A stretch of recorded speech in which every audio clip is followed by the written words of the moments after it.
In Thailand, archaeologist Luke rides his scooter while ignoring all the calls from someone named Kasem. Soon a bunch of cars surround him and Kasem asks Luke to return the tube with the painting he stole from his boss. One of Kasem's men is armed, so Luke announces he'll pull over. Instead he stops the scooter and waits for the cars to move ahead before taking a different road. A chase ensues and Luke moves fast enough to make his pursuers crash against other cars. He then enters the market where the cars can't follow, so the only enemy left is a guy on a bike. When Luke enters an apartment, the space is so tight that the biker crashes too. After going down the stairs, Luke leaves the building, only to get blocked by Kasem's car. He's thrown off his scooter, but since the locals immediately surround the car, Luke gets to crawl away. Kasem scares the crowd by shooting in the air and sends his thugs to continue the chase on foot. With an injured leg, Luke moves as fast as possible while his enemies open fire. He calls his teammates to tell them he won't make it to his flight, so they tell him to take the train instead. After crossing another market, Luke steals a merchant's food cart and Kasem follows him in his car again. Luke disconnects the food cart from the bike and it crashes against Kasem's vehicle, causing the flames to spread and cover his windshield. Kasem then crashes into the traffic and the police surround him while Luke gets to escape. At the station, Luke jumps off the bike and runs after the train, managing to get aboard at the last second. That night he falls asleep on his seat and dreams of being in an ancient building where he finds and steals a golden mask. When he wakes up he finds a woman named Esme sitting across from him. She explains that her job is to recover unique paintings and that the men in the other seats work for her. Luke refuses to give her the painting, so Esme takes out a knife as a thug starts choking him from behind. Esme tries to take the tube away and kicks Luke when he doesn't let go, only for him to grab her arm instead. By taking off her jacket, Esme walks away. Then Luke grabs a plate from a table and breaks it on the thug's head before headbutting him to finally force him to drop him. Now he can grab Esme while kicking down another thug, however Esme quickly beats him up before walking away again. Luke has to fight off another man before reaching her and Esme defends herself with a knife, accidentally cutting the tube strap in the process. As they hold on to different ends of the strap, Luke dodges the flying knife and pulls at the tube to send Esme into the bathroom, where he locks her up. Afterward Luke climbs to the roof of the train car and waits until a water tower is close enough to jump onto it. He doesn't grab the railing well enough and ends up falling through a shack's roof. Then he calls his teammates to ask them to pick him up. Meanwhile in London, Luke's sister Charlotte is discussing the details of her divorce with her cheating ex-husband Harold and his lawyer. He wants full custody of their son, which makes her very angry. Later Charlotte is at work at the museum and is shocked to find Luke. He pretends he's here to visit her, but they almost never see each other, so Charlotte guesses he's in trouble. Luke thinks Charlotte should join him in his adventures like they used to do with their father, but Charlotte reminds him she's a mother now, so she wants to keep her curator job. Then Luke tells her that there's damage on one of the paintings.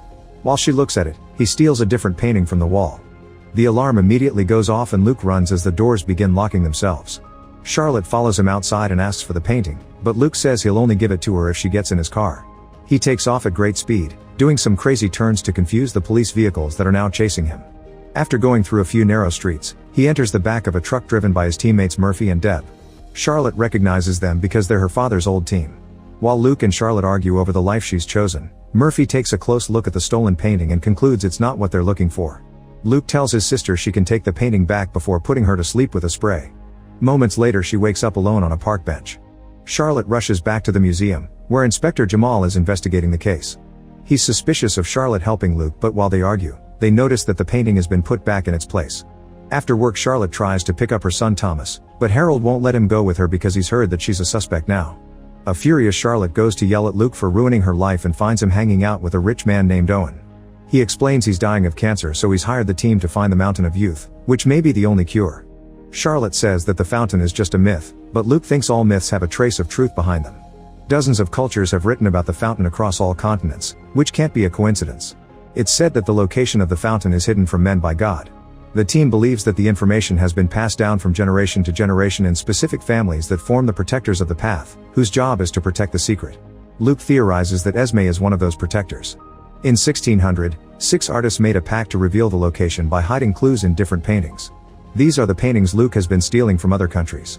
The paintings have secret signatures that read 6 and 1 in Latin, meaning 6 canvases but 1 path. They're also marked with different letters, but the team hasn't figured out their meaning yet. Charlotte realizes they've stolen the wrong Rembrandt painting and want her to share where the real one is. She isn't interested in joining them because she's too worried about her son, so Owen offers his very powerful lawyers to help her. In return, Charlotte tells them to research the Vanderbilt family. In the evening, Luke is reading about the Vanderbilts in a cafe where he's approached by Esme. She tells him to drop the search or she'll have to shoot every single team member. The next day Luke attends Thomas's piano recital and tells Charlotte he's found the real painting. After some arguing, he convinces her to join the retrieval. Sometime later, the team is on a ship in Ireland looking for a sunken cruise liner where the painting was last seen. Special drones are sent underwater to cut the part of the cruise liner containing all the first-class goods and attach flotation tanks to it to bring it up to the surface. Once the cruise liner is up, the siblings go inside to find the painting with Charlotte acting as a guide thanks to an old map. On the main ship, the team detects something approaching them on the radar and tries to warn Luke, but the radios aren't working. A helicopter soon drops Esme and her men on the cruise liner. Inside, Charlotte drinks some alcohol she found in a cabinet while Luke uses a blowtorch to open a closet with Vanderbilt's name. He takes out an old box and inside he finds the missing painting, so the siblings have a toast to their success. Luke wants to steal some jewelry too, but Charlotte slaps his hand, reminding him that they aren't grave robbers. The flotation tanks are starting to fail, so the siblings don't have much time left. When they try to leave, they're surrounded by Esme's team, who are all armed. This doesn't stop the duo from fighting them, and in the process the bag with the painting falls. The men open fire, which blocks Esme from approaching the bag. The bullets bounce on the liner's metal and even hit the helicopter. Unfortunately, they damage the flotation tanks too. The cruise liner starts flooding and Luke slips on the water, so a man takes the chance to hold him at gunpoint. Charlotte breaks a chair on the guy's head and Luke rushes to retrieve the painting, only to freeze when Esme takes Charlotte hostage. The helicopter leaves because of the damage and the cruise liner starts going down. Luke doesn't believe that Esme will hurt Charlotte and tries to buy time when suddenly the cruise liner starts shaking. Charlotte uses the chance to hit Esme and push her over the balcony to drop her in the water. When the siblings try to run out, a strong wave pushes them back in and Luke's leg gets stuck in a net, keeping him underwater. As the liner begins to sink, Charlotte dives in and frees her brother, allowing them to quickly swim to the surface and be rescued by their team in a boat. When Charlotte returns to London, Harold asks her to take Thomas because he's moving to Japan for a new job. He mentions his new company and Charlotte realizes Owen did this so she could have the kid. Then she joins the team to look at the letters again using the new painting. They form the word wicked, and because of the 6 in one sentence, they conclude it refers to the Wicked Bible. That's a misprint of the King James Bible from 1631, containing the commandment thou shalt commit adultery instead of thou shalt not commit adultery. The team wonders if it wasn't a mistake and that misprint was done on purpose to mark specific Bibles that had the clues to find the fountain. All those Bibles were destroyed except for one. Suddenly Jamal and his officers burst into the room to arrest the siblings, however they're interrupted by the arrival of Kasem and his men who keep everyone at gunpoint. Luke offers a deal. Kasem can have him and all the paintings if he lets his team go. Kasem agrees and Charlotte leaves the room with the others. Then Luke pretends he's going to grab the paintings, but instead he plays some music and quickly hides under the table. This distraction allows the cops to attack the criminals, starting a big fight. Soon punches lead to open fire and Luke's car is damaged by the bullets. In the middle of the chaos, Luke sneaks around and leaves through the back door, where his team picks him up on a boat. The fight continues and in the end the police win. Jamal looks at the computer and notices the quote from the Wicked Bible. Sometime later Luke is in a desert, where he finds a glass of glowing liquid. When he takes a sip, Charlotte and Thomas begin aging incredibly quickly. A voice says don't drink and Luke drops the glass. When it breaks, he wakes up on a plane. The team is on a flight to Austria where the last Wicked Bible is, and Thomas has joined the adventure. Later at the Austrian National Library, Luke, Charlotte, and Deb are allowed to enter thanks to a big donation made by Owen. The billionaire is currently with Thomas at a restaurant answering all the kids' questions about the rich life. The trio looks at the Bible in a secret room, where the librarian tells them about a second misprint that includes a dirty word. Meanwhile Murphy keeps guard outside and sees Esme arrive with her men, so he warns the others. Luke goes out to meet Esme and after some banter, they start fighting using the shelves and the furniture as props. One of Esme's men tries to help her but Luke quickly beats him up. Then Esme tries holding him at gunpoint and Luke disarms her, so instead she uses a rope to choke him. Since she's stepping on the rope too, Luke pushes her and leaves her hanging from the chandelier. As Luke returns to the secret room, Murphy informs him that the men have covered all the exits so they need to go with Plan B. The trio puts the librarian to sleep with the spray and steals the Bible before Deb puts a small bomb on the floor. This creates a hole that allows them to escape through the sewers. At the same time Esme's men try to kidnap Owen, who easily beats them up in just a few minutes without letting Thomas get hurt. In the evening Jamal arrives at the library and starts tracking Luke. At a hotel, the team inspects the Bible and finds a large digit repeating pattern on the gilding that only uses the numbers 1 to 7. However, they can't find a way to decode it. At that moment Charlotte announces she's leaving because she's heard what happened to Thomas and doesn't want to put him in danger. On their way out, Thomas tells Charlotte that the team is tackling the problem the wrong way. The duo immediately goes back and Thomas tells the team that the digits aren't literal numbers, they represent the 7 basic musical notes. He plays a song following the code and a quick internet search reveals it's Water in the Desert. This song is so old that nobody knows who wrote it, but it honors the 7 wonders of the ancient world. The team highlights the 7 wonders on a map and lays the path from the paintings on top of it to discover that both paths line up except for the pyramids of Giza, which means the fountain is there. They get ready to travel to Egypt and Owen convinces Charlotte to come by promising that he's hiring security. That night Luke dreams about the mask again, and this time a strange figure reaches out to him. When it touches the sand, a black substance begins spreading and corrupts Luke. At that moment he wakes up and Charlotte asks him how much he knows about Owen. Luke promises he's a cool guy, but she's worried that he may want to find the fountain to sell it. Meanwhile in the Vatican, the leader of the Protectors gives Esme a special key to stop anyone from drinking from the fountain. Sometime later the team arrives in Egypt. Luke shows Thomas some advanced scans of the pyramids that reveal hidden chambers, which were never accessed until today. At the pyramid, Charlotte watches the security team and wonders why they have so many bags. A famous professor gives them a tour of the pyramid but he doesn't know how to get into the secret chambers. Owen is getting very impatient and orders his men to start digging, revealing that the things in their bags are tools. The professor protests against damaging such an important historical monument but Owen's men kick him out. Charlotte also protests and Owen snaps at her, his speech getting more cold and calculated. Outside, Jamal arrives and asks to be let inside, but the guards send him away. Jamal comes back in a few minutes with a bunch of police cars, so the security team opens fire and starts blowing the vehicles up. The survivors take cover and fire back. Nearby, Esme watches and waits. Back to the team, they find a hidden passage and cross it to finally reach the special chamber. There's a large structure that needs to be moved but they aren't strong enough to push it.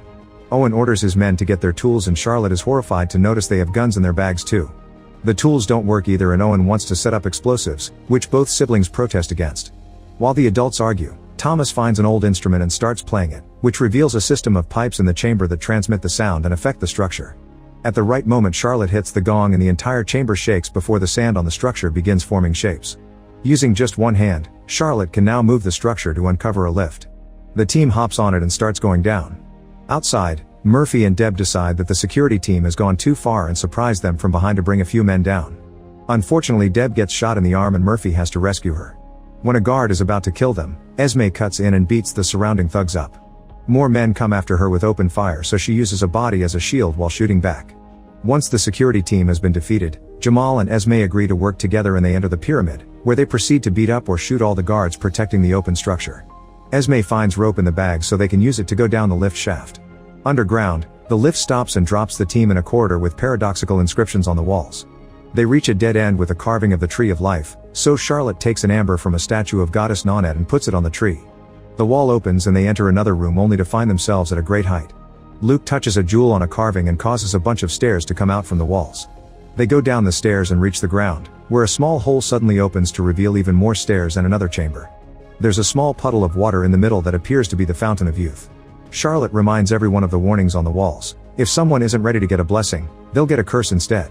Owen wants Luke to drink first and gets pretty aggressive, so Charlotte guesses he's not really dying. A very cold Owen confirms he came for the fountain to sell it later and proceeds to shoot Luke in the arm, leaving him with no choice but to drink.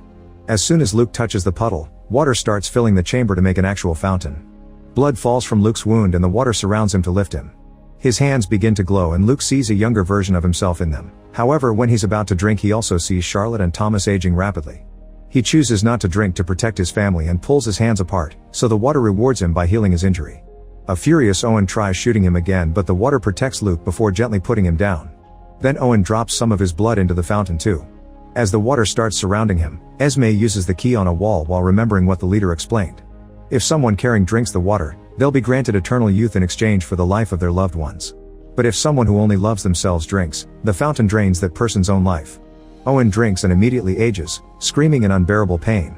As the water goes crazy around him, Esme hits a new gong and all doors start closing. The hole in the ground does the same, so the team rushes up the stairs and leaves Owen to die in the water. On their way up, Owen's bodyguard slips and falls to his death. Luke also slips and Esme has to help him get back up. The corridors are also closing so they have to dodge lots of obstacles to make their way out. Once everyone is outside, Jamal has to admit that the real criminal behind everything was Owen. Esme confesses she's impressed by Luke's strong will and kisses his cheek as she says goodbye. The siblings want to go on a new adventure and Thomas says he has an idea. Make sure to subscribe and turn on notifications so you can watch more videos like this. Thanks for watching.